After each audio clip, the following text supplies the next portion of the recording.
Talking to oneself is a habit everyone indulges in. We could no more stop talking to ourselves than we could stop eating and drinking. All that we can do is control the nature and the direction of our inner conversation. Most of us are totally unaware of the fact that our inner conversations are the causes of the circumstances of our life. We are told that as a man thinketh in his heart, so is he. But do we know that man's thinking follows the tracks laid down in his own inner conversations?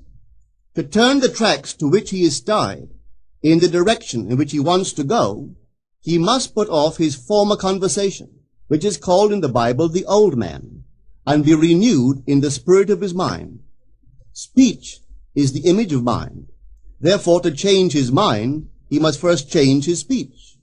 By speech is meant those mental conversations we carry on with ourselves.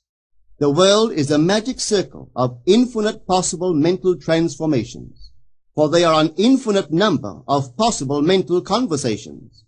When man discovers the creative power of inner talking, he will realize his function and his mission in life. Then he can act to a purpose. Without such knowledge, he acts unconsciously. Everything is a manifestation of the mental conversations which go on in us without our being aware of them. But as civilized beings, we must become aware of them and act with a purpose. A man's mental conversations attracts his life. As long as there is no change in his inner talking, the personal history of the man remains the same. To attempt to change the world before we change our inner talking is the struggle against the very nature of things. Man can go round and round in the same circle of disappointments and misfortunes, not seeing them as caused by his own negative inner talking, but as caused by others. This may seem far-fetched, but it is a matter which lends itself to research and experiment. The formula the chemist illustrates is not more certainly provable than the formula of this science by which words are clothed in objective reality. One day a girl told me of her difficulties in working with her employer. She was convinced that he unjustly criticized and rejected her very best efforts. Upon hearing her story, I explained that if she thought him unfair, it was a sure sign that she herself was in need of a new conversation piece. There was no doubt but that she was mentally arguing with her employer, for others only echo that which we whisper to them in secret. She confessed that she argued with him mentally all day long. When she realized what she had been doing, she agreed to change her inner conversations with her employer. She imagined that he had congratulated her on her fine work, and that she, in turn, had thanked him for his praise and kindness. To her great delight, she soon discovered that her own attitude was the cause of all that befell her. The behavior of her employer reversed itself.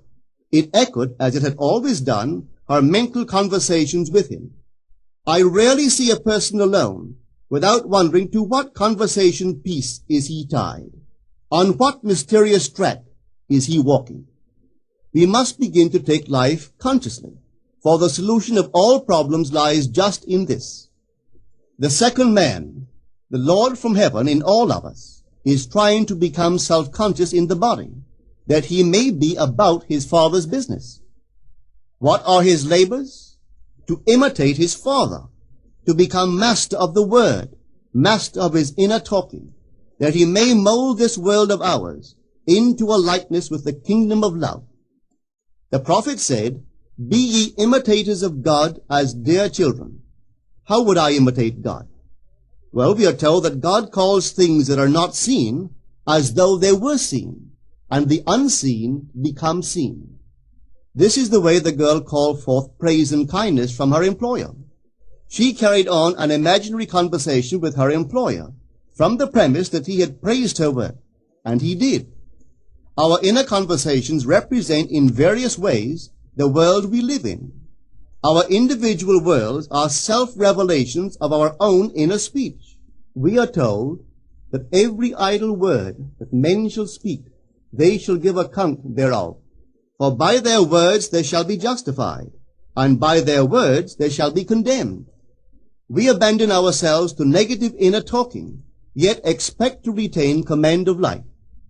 Our present mental conversations do not recede into the past as man believes, They advanced into the future to confront us as wasted or invested words.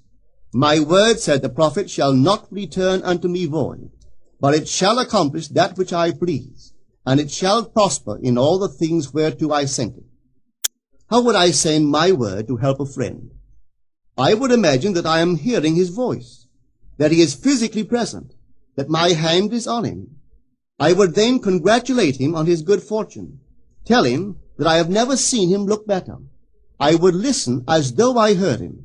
I would imagine that he is telling me he has never felt better, he has never been happier.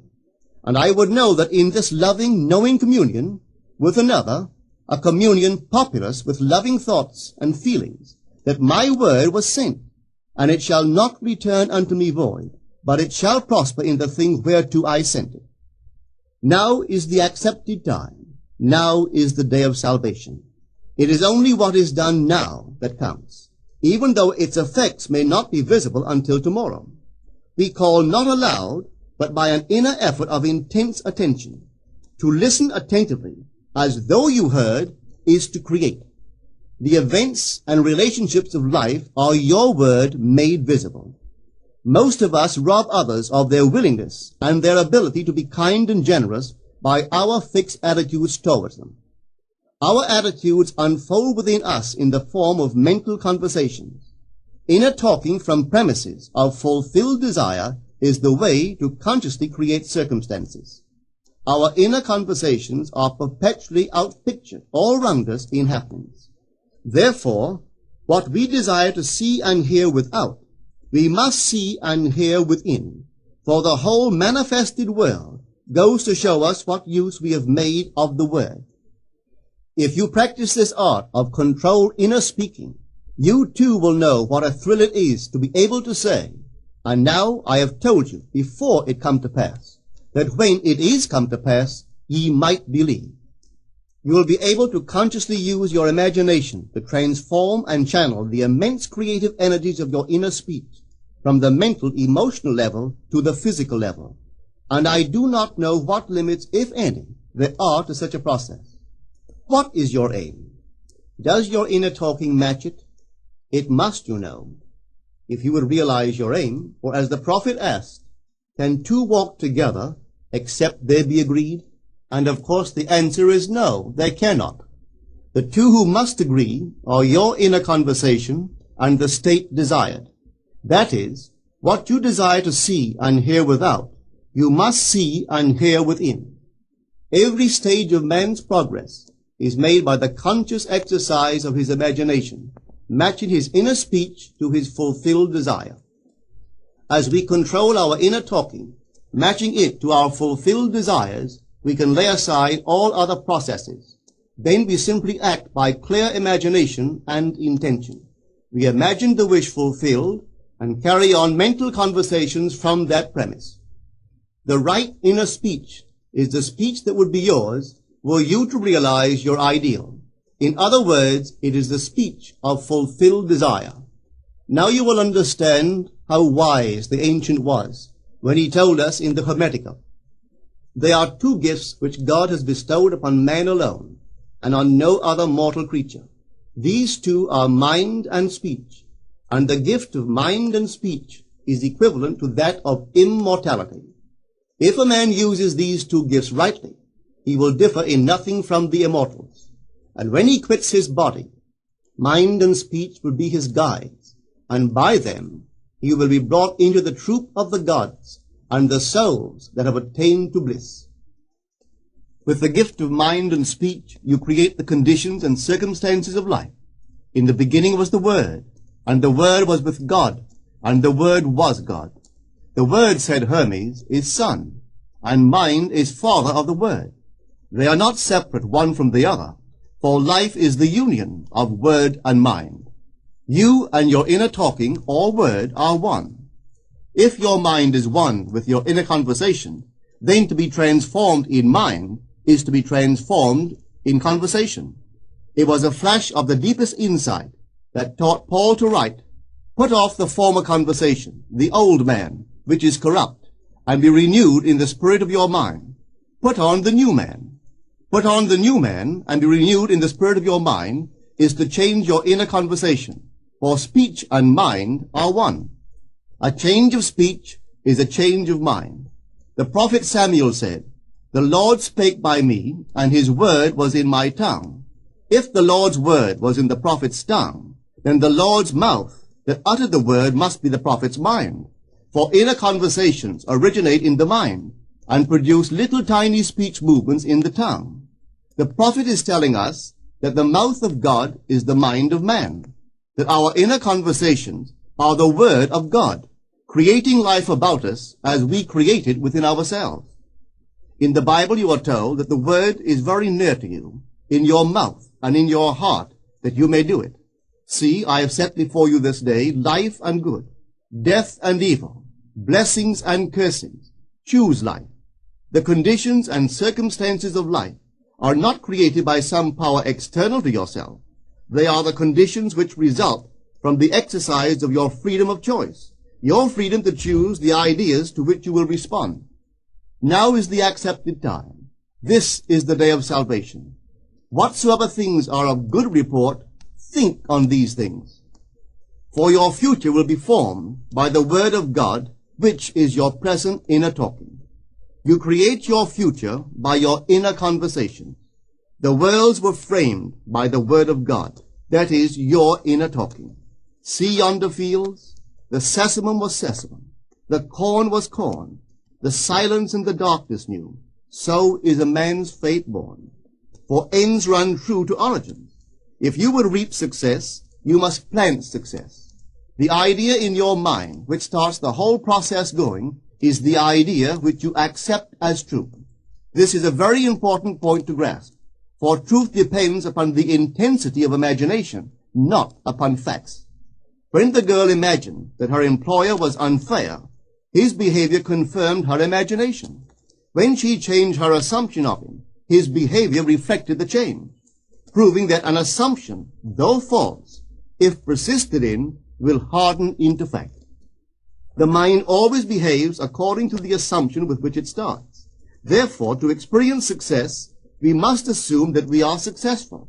We must live wholly on the level of the imagination itself, and it must be consciously and deliberately undertaken. It does not matter if, at the present moment, external facts deny the truth of your assumption. If you persist in your assumption, it will become a fact. Signs follow. They do not precede. To assume a new concept of yourself is to that extent to change your inner talking or word of God, and is therefore putting on the new man.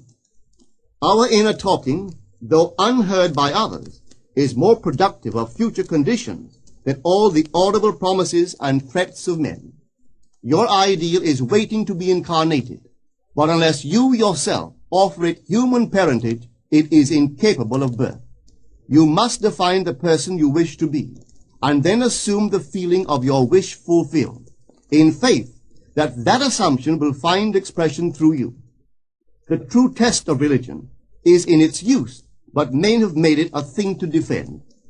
It is to you that the words are spoken. Blessed is she that believed, for there shall be an accomplishment of those things which are spoken unto her from the Lord.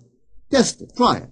Conceive yourself to be one that you want to be, and remain faithful to that conception. For life here is only a training ground for image making. Try it and see if life will not shape itself on the model of your imagination. Everything in the world bears witness of the use or misuse of man's inner talking. Negative inner talking, particularly evil and envious inner talking, are the breeding ground of the future battlefields and penitentiaries of the world. Through habit, man has developed a secret affection for these negative inner conversations. Through them he justifies failure, criticizes his neighbors, gloats over the distress of others, and in general pours out his venom on all. Such misuse of the word perpetuates the violence of the world. The transformation of self requires that we meditate on a given phrase, a phrase which implies that our ideal is realized, and inwardly affirm it over and over and over again until we are inwardly affected by its implication, until we are possessed by it.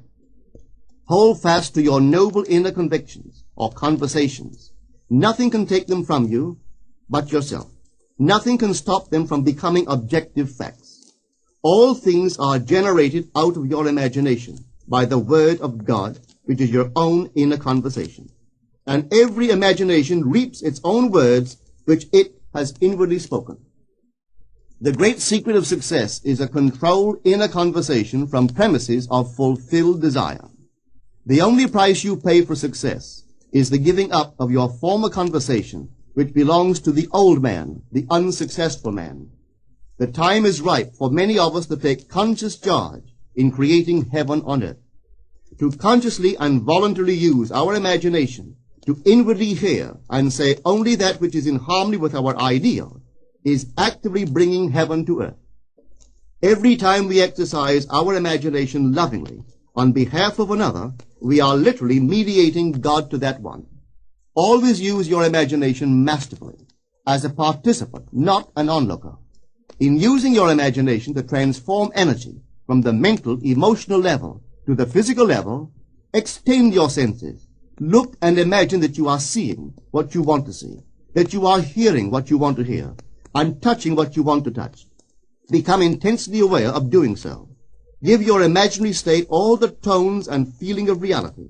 Keep on doing so until you arouse within yourself the mood of accomplishment and the feeling of relief. This is the active, voluntary use of the imagination, as distinguished from the passive, involuntary acceptance of appearances. It is by this active, voluntary use of the imagination that the second man, the Lord from heaven, is awakened in man. Men call imagination a plaything, the dream faculty, but actually it is the very gateway of reality. Imagination is the way to the state desired. It is the truth of the state desired, and the life of that state desired. Could you realize this fully, then would you know that what you do in your imagination is the only important thing. Within the circle of our imagination, the whole drama of life is being enacted over and over again. Through the bold and active use of the imagination, we can stretch out our hand and touch a friend 10,000 miles away and bring health and wealth to the parched lips of his being. It is the way to everything in the world. How else could we function beyond our fleshly limitations? But imagination demands of us a fuller living of our dreams in the present. Through the portals of the present, the whole of time must pass. Imagine elsewhere as here, and then as now. Try it and see. You can always tell if you succeeded in making the future dream a present fact by observing your inner talking. If you are inwardly saying what you would audibly say, were you physically present and physically moving about in that place, then you have succeeded. And you could prophesy it from these inner conversations and from the moods which they awaken within you, what your future will be. For one power alone makes a prophet, imagination, the divine vision. All that we meet is our word made visible, and what we do not now comprehend is related by affinity to the unrecognized forces of our own inner conversations and the moods which they arouse within us. If we do not like what is happening to us, it is a sure sign that we are in need of a change of mental diet. For man, we are told, lives not by bread alone, but by every word that proceeds from the mouth of God. And having discovered the mouth of God to be the mind of man, a mind which lives on words or inner talking, we should feed into our minds only loving, noble thoughts. For with words or inner talking, we build our world. Let love's lordly hand raise your hunger and thirst to all that is noble and of good report, and let your mind starve ere you raise your hand to a cup love did not fill, or a bowl love did not bless, that you may never again have to say, "What have I said? What have I done?" O all-powerful human word.